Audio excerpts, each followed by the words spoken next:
பார்க்கக்கூடிய தலைப்பு 34வது அதிகாரம் நிலையாமை. நிலையில்லாதவற்றை அறிதல். திருவள்ளுவரை பாராட்டியே ஆக வேண்டும். ஏனென்றால் இதுக்கு முன்னாடி உள்ள அதிகாரத்தெல்லாம் பார்த்தீங்கன்னு வச்சுங்களேன், ஸ்டெப் பை ஸ்டெப்பாக சொல்லிக்கிட்டே வருவார். 29வது அதிகாரம் கல்லாமை.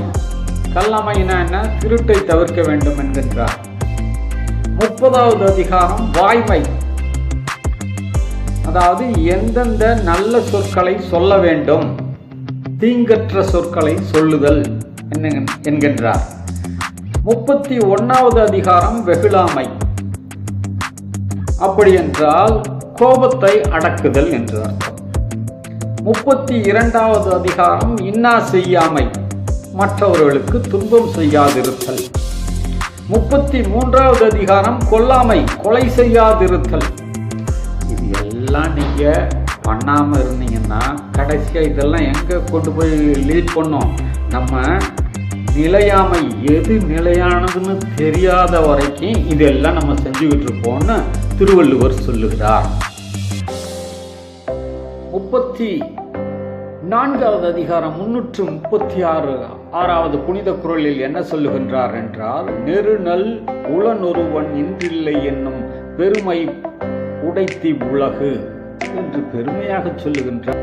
அதன் பொருள் என்னவென்றால், நேற்றிருந்தவன் இன்றில்லை இறந்தான் என்ற பெருமைக்குரியது இந்த உலகம்.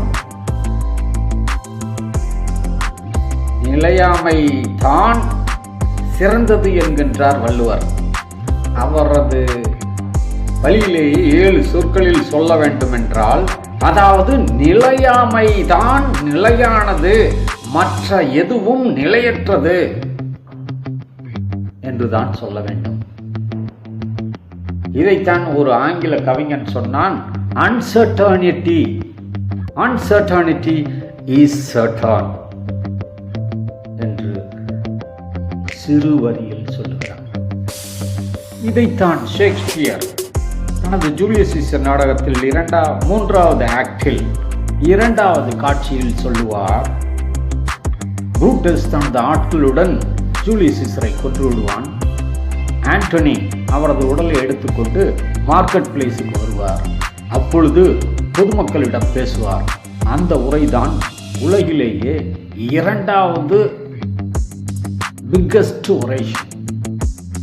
அந்த உரையில் சொல்லுவார், அதாவது அந்த காட்சியில் சீன் 2வில் ஆண்டனி சொல்வார், but yesterday the word of Jesus might have stood against the wall,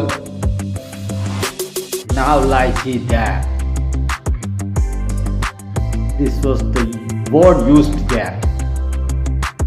Thiruvalluvar 2050 ஆண்டுகளுக்கு முன் இதைத்தான் சொல்லுகின்றார். நேற்றிருந்தவன் இன்று இல்லை. அதாவது ஜூலியஸ் சீசர் நாடகத்தில் ஆண்டனி சொல்லும் வார்த்தைகள் என்னவென்றால், ஜூலியஸ் சீசரை பற்றி, நேற்று இவனது வார்த்தைகள் உலகிற்கு எதிரானதாக இருந்தது, இன்று அவன் உயிரோடு இல்லை, கீழே விழுந்து கிடக்கிறான், இறந்து கிடக்கிறான்.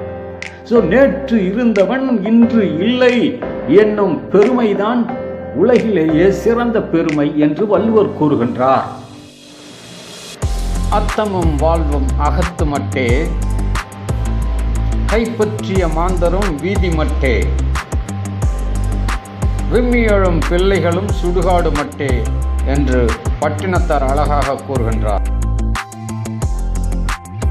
இதைத்தான் நமது கவிஞர் கண்ணதாசன் சொல்லுகிறார்.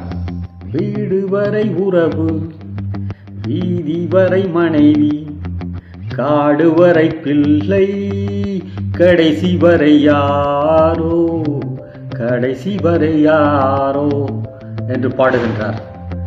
சற்று சிந்தித்து பாருங்கள். மனித வாழ்க்கை ஒன்றுமில்லை.